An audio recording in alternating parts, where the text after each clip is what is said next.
Elle ne savait pas que chaque nuit, son mari lui donnait son propre urine à boire. La mère de Mariam tremblait en sortant de chez le marabout. Ce dernier lui avait murmuré une vérité qu'aucune mère ne devrait entendre. Ce que tu crois être de la tisane, c'est l'urine de son propre mari. Il a scellé un pacte d'asservissement amoureux. Tant qu'elle la boit chaque nuit, elle est incapable de le quitter, de penser par elle-même. C'est un envoûtement puissant, lié à un esprit impur. Choquée, elle retourna chez sa fille. Mais Mariam, sous l'effet de l'emprise, refusa de croire à cette histoire. Pire encore, elle entra dans une crise de nerfs, hurlant que personne ne devait lui voler l'amour de sa vie. La nuit suivante, la mère échangea discrètement la tasse contre une autre, sans la tisane. Et dès le lendemain matin, Mariam semblait différente. Ses yeux étaient clairs. Elle semblait se réveiller d'un long cauchemar. Elle regarda sa mère et murmura « Maman, j'ai fait un rêve. J'étais dans une cage. Et Bakary tenait la clé. » Mais cette libération ne plut pas à Bakary. Lorsque Mariam refusa de boire sa boisson le soir,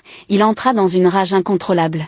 Il jeta la tasse, brisa la table, et hurla des mots dans une langue inconnue. Les voisins accoururent. Et c'est là, devant tout le monde, que Bakary s'effondra. Une créature noire s'échappa de sa bouche, criant comme une bête qu'on égorge. Le marabout fut rappelé. Le rituel de purification dura toute la nuit.